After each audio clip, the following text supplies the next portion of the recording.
When he walks down the street, he smiles at everyone. Everyone that he meets calls him King of Kensington. How you doing, King? Oh, dear King. Take others, King. He finds his fortune in the faces that surround him. His wife says helping other people brings him luck. But then his mother tells a slightly different story. He's the only king around without a buck. He's a man among men, the people's champion. And when destiny calls him, I'm sorry, that line is still busy. he's king of Kensington.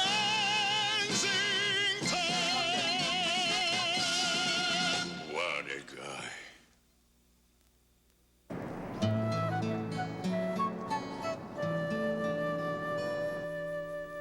Old George was here when we moved in 45 years ago. Now they're gonna cut him down. Ma, old George is a tree. You make him sound like he's a member of the family. He's better than family. He's honest.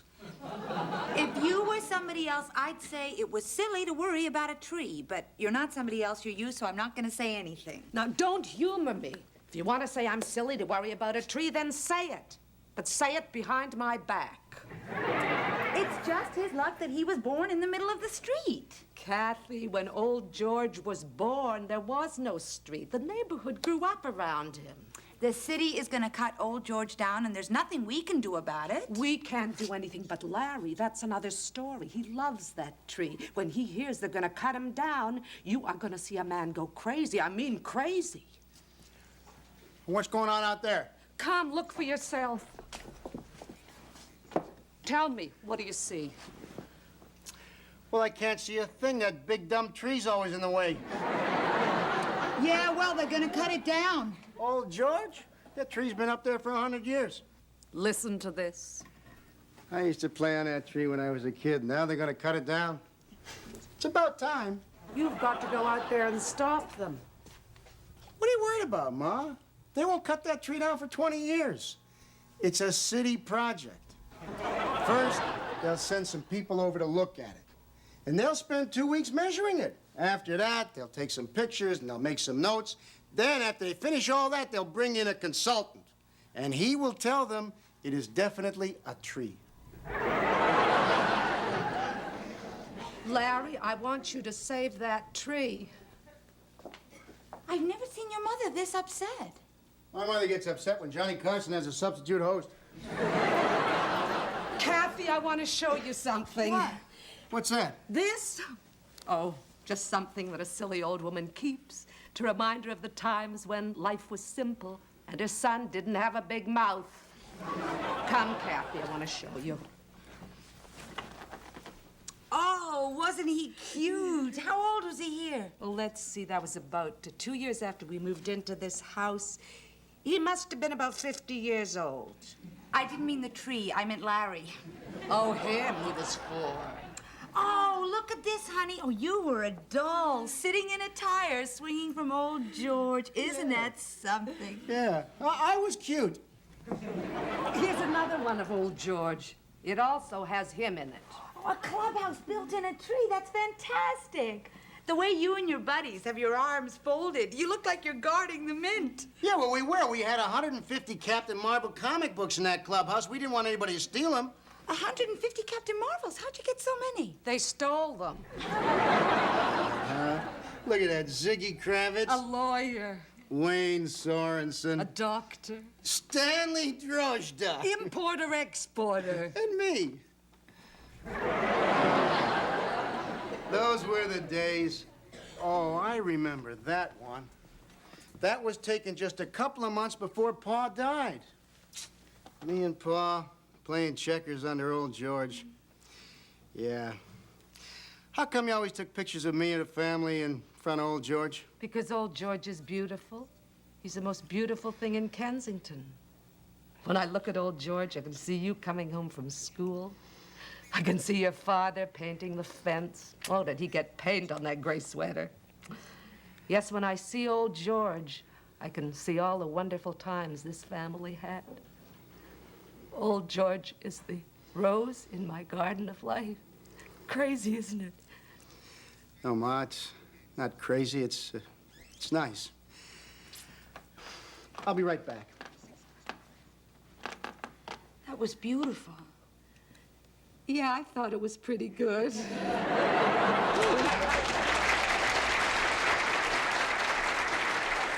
Now, look, city workers are going to come any minute now to try and cut the tree down. Now, if one of them tries to get through the line, keep on walking. Do not break the circle. Crikey. Yeah, don't break the circle. That's right. King, What? What happens if you have to, you know? Well, it's all right, Max. For that, you can break the circle. Any other questions? When do we eat? Oh, come on, Duke. We haven't even gone out on picket duty yet. Don't worry, Duke. We've got sandwiches, donuts, hot dogs, cheeseburgers. There's plenty of food. That's okay for Duke. What about us? All right, come on. Let's look at the placards. Hold them up. Cut taxes, not trees. That's very good, Max. Save a tree, be a soil brother? Hey, right on. Okay, Duke, let's see yours. Come on. It's nothing. It's very simple. Come on, hold it up. Yeah. Hey, it's in Italian. What's it say? We save trees. That's it? Well, the old thing says, we save trees, call Duke's taxi. Very nice, Duke. Very nice. We're trying to save a tree. You're trying to hustle business. Okay, everybody ready? Almost. Hey, Max. Halloween is tomorrow night. No, this is for protection. Well, we're walking around underneath the tree. How are you going to get sunstroke? It's not for the sun. What? It's for the birds. We shall overcome. We shall overcome. Okay. I'll see you later. Oh, honey? What? Don't break the circle. Oh, well, you know, only if I have to. Oh, yeah. You know. What a day. This is one of the proudest days of my life.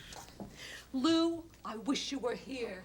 Your son is out there right now, marching in a picket line to save a tree. That's right, Lou. She said a tree. You know this is nice. When was the last time we had company? Ma, this is not a party. It's for a cause. I know, but the sandwiches, the tomato and lettuce, the peanut butter and jelly, the cookies, having Larry's 3 best friends here, it's like, My wedding reception. yeah. Hear our plea. They're starting to chant. There must be trouble. Hear our plea. Save our tree. Hear our plea. Save our tree. Hear our plea. Save our Get out of my way, fatso. You can call him Fatso, that's key. I'm not talking to him, I'm talking to you. That's better. Hey, you want to get to that tree? You got to get to the tree. Get out of my way. Yeah. You see, all these protests wind up in violence. I don't want my husband getting into any fights. It's against everything I believe in. Violence breeds violence. Larry, break his face! Duke, what's wrong? Nothing is wrong. Everything is fine. Yeah, but you just went out there. What are you doing here? All that fresh air. I got hungry. Oh, look at here. Beautiful. I'll take 1, 2. I'll make it an even 3, eh? How about a Coke? Calories. Delicious. Just like your wedding reception. Now who is it? One thing's for sure, it's not a postman. I wonder if I could use your phone for a second. I got a little emergency out here. Not on your life. Oh, thanks. I'll just be a minute.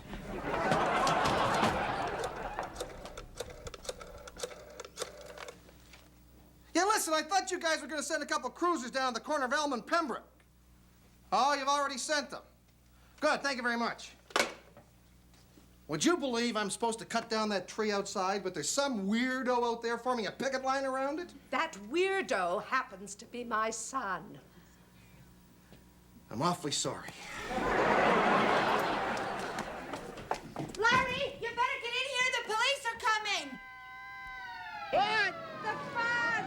The fuzz are coming! I can't hear you for the police siren. insurance. King, can I take my break now? Yeah, King, me too. No, nobody move. Hey, come on, don't break the circle. Look at that, 3 police cars. Yeah, and a meat wagon. A meat wagon? That's what Kojak calls it. All right, boys, break it up. Larry, do what he says. I said break it up or you're going to the station. Larry! All right, put him in the meat wagon. See? Look at that. Look, they're putting Duke and Nestor in the wagon. Oh, now they've got Max. Look, Larry. Glory, hallelujah. Come on, everybody, sing. Glory, glory,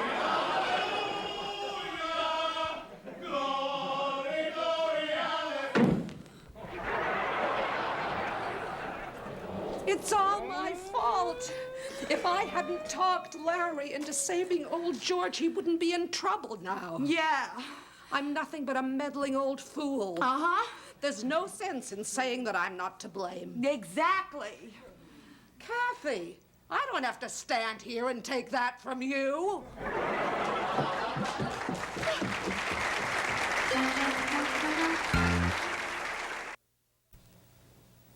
King, $20 is not a lot of bread. We could have scraped that up easily. No, it's not the money. It's the principle. We did not commit a crime, and we're not criminals. King, you gotta admit one thing. What? We're in jail. But we're in here for a reason. If we'd have paid that fine, it would have meant that we were guilty. We did not pay that fine because we are innocent. Hey, King. What? If we're innocent, what, can we go home? Because we gotta prove that we are not guilty, and I'm gonna do that in court. Excuse me, pardon me. Jailer, may I see you for a moment? What is it now? You can let me out now. I got all the information the captain needs. What are you talking about? You know perfectly well what I'm talking about. My undercover name is Stitsky. I'm with National Intelligence.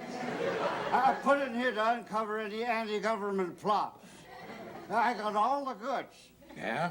Well, you just go back there and sit down. Right, I'll keep on working. All right, come on, you guys, we gotta get to work. Pardon me. All right, now Kathy will have all the citizens' rights books in court. In the meantime, I got this. What's that? Learning the law in your spare time. Spare time. I think we should have hired a lawyer. We don't need a lawyer. We got King to defend us. He's right. We got our own mouthpiece. Hey, man, you can't become a lawyer overnight. It takes months.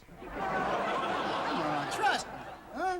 And when I get through reading this stuff, I'm gonna know as much as any guy that got admitted to the bar. The bar?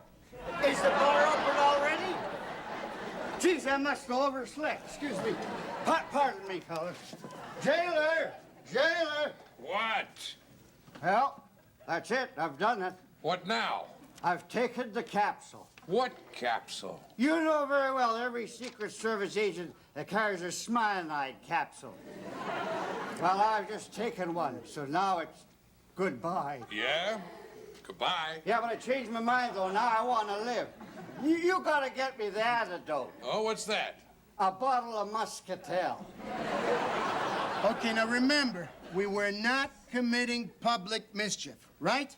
We were trying to preserve the life of a tree, so nobody pleads guilty. Right. Yeah. True, true. Okay, this is the plan. Well, what do you think? Well, are you with me or not? I haven't got all day, you know. I'm very busy with my work. What do you do? I'm a diamond cutter. Okay, fellas, you want it in court. Hey, come on. I didn't get a chance to finish reading this book. Well, look at it this way. If you lose your case, you'll have all the time in the world. Hey, don't tell them anything. No matter what they beat you or torture you, don't talk. Yeah, right. You just go back there and behave yourself, or I'll put you in solitary. Well, anything's better than being alone. James Dickey, you have been charged with creating public mischief, to wit, being on a public property and interfering with and obstructing public officers from performance of their duties. How do you plead? Guilty. $1,000 or 30 days in jail. Order in the court. You're lucky. He's in a good mood. Next case. The City versus Tony Zarrow, Nestor Best, Max Harris, and Lawrence Knitsky. Who's Lawrence Knitsky? It's me. It's my real name. My lips are sealed. What is the charge? Creating public mischief, to wit, being on a public property and interfering with and obstructing public officers from performance of their duties. He'll throw the key away. Would the defendants and the arresting officer come before the bench? Now, let's see. Who's the arresting officer? The one in the blue uniform. I know that. I'm just checking my papers. Blue uniform. Don't help. I'm the arresting officer, Your Honor. Officer Bruce Laidlaw. All right. How do the defendants plead? Not guilty. Not guilty. Not guilty. I throw myself upon the mercy of the court. I haven't heard the case yet. Or when you do, put me down for mercy. The defendants may be seated. Officer Laidlaw, tell the court what happened on the afternoon of October 28th. Yes, Your Honor. On October the 28th, Officer Whitesides and I were on duty. Okay, Kathy, come on. I want to do some more work on the defense. Give me the books. Yeah, everything's here. Citizens' rights, civil law. Oh, and your mother threw this in for good luck. Perry Mason? Ma, that's not going to help. It wouldn't hurt. It was about 2 o'clock. I was sitting in the car, parked behind the Ponderosa Steakhouse, waiting for Officer Whitesides. He was in the kitchen having a cup of coffee. I would have gone in with him, but I always have my coffee at McDonald's. Larry, forget about all this legal stuff. Just tell the judge how much old George means to us. The judge doesn't care about old George.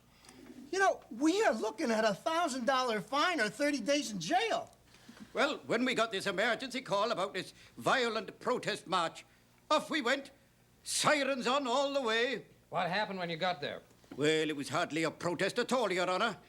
Just these 4 dinks here marching around a big gum tree. Officer Laidlaw, you may step down. The court now calls the counsel for the defense.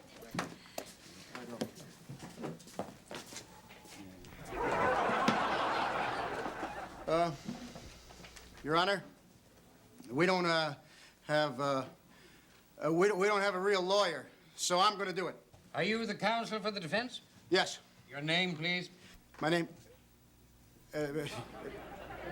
My name is King Knitsky. King Knitsky. Didn't you used to wrestle? Your Honor, I run a little business, King's Variety Store. Continue. Your Honor, esteemed members of the court, my worthy opponent, my friends, my family, my wife and my mother, honored guests. Mr. King, this is a court case, not a wedding reception. I'm sorry, Your Honor. You see, I'm a little nervous. Every man is entitled to defend himself in a court of law. I want you to know that even though you are not a professional lawyer, the court will accord you the same attention as if you were. Try not to be nervous. Your Honor, these are troubled times that we live in. I think that everyone would agree to that. I think it's got him. Please, Mr. King, time is money. Oh, yes, sir. And therefore, I intend to prove beyond a shadow of a doubt that these gentlemen that you see before you are not perpetrators of a heinous crime, but rather they are men of valor who should be commended for an act of heroism. Mr. King, that word is heinous, not highness. I'm sorry, Your Highness. Your Highness. Just get on with your defense of the charge, which is public mischief. That's if anybody remembers. Well, that's exactly my point, Your Honor. You see, we were charged with public mischief when all we were doing was defending a living monument.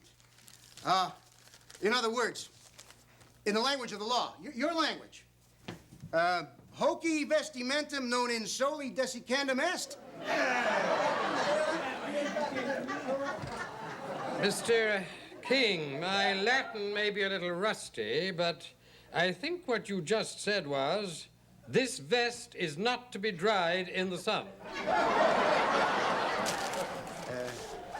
You're absolutely correct, Your Honor. Drying a vest in the sun has absolutely no bearing on this case, just as public mischief has no bearing on our actions to save a living monument. That's the second time you've used the phrase living monument. Could you explain that to the court? Oh, gladly, Your Honor. You see, we didn't damage anything, and we didn't destroy anything. I respectfully submit, Your Honor, that the tree Old George stands as a monument to something that man could easily destroy, but never make. For only God can make a tree. We all know God makes trees. Man makes laws, and it's my job to enforce them. Well, Your Honor, if there's any value in life, there's value in Old George. Are not some of us living monuments? I ask you. You, sir, are a living monument. To the qualities of decency and truth and justice and integrity. Yes, you yourself, sir, are a living symbol of sacrifice, courage, and strength. Who stands for all that is noble in humanity. Bravissimo! Order! Order in the court!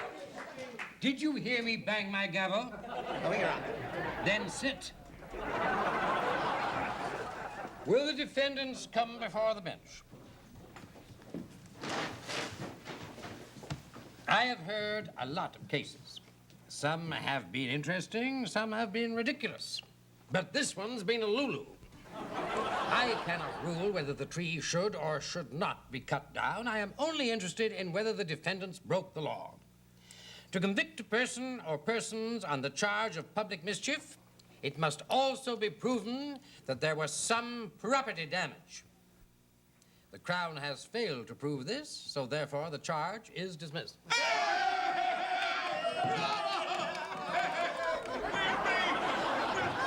You were magnificent. Where did you get that idea to praise the judge? From Perry Mason? Yeah, that's right, Duke. We got a big write-up in the paper this morning. Yeah. By the comic strips. Between Mary Worth and Bobby Hull's toupee ad. Isn't it wonderful? We're famous. I'm thrilled. All right, I'll talk to you later. I'll be able to show this clipping to my grandchildren. If that should ever happen somehow, and God knows I wonder about it. Well, that's it, huh? All over now. Well, what more could you ask, Larry? You got the charge dismissed. Well, not only that, you proved to the city that Old George wasn't a safety hazard. You were brilliant, Larry. You thought of everything. Yeah. Everything.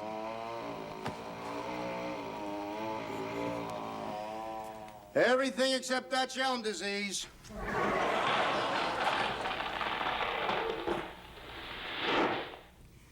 Sorry about that, George.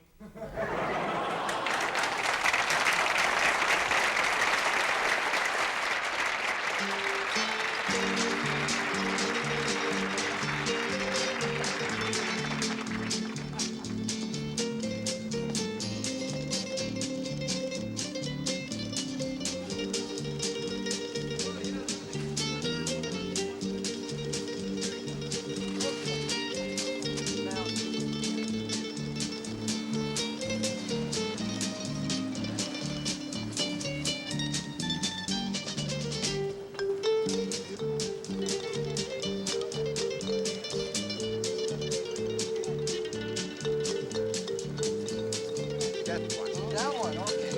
Hey, give this man your bag. You give him a bag.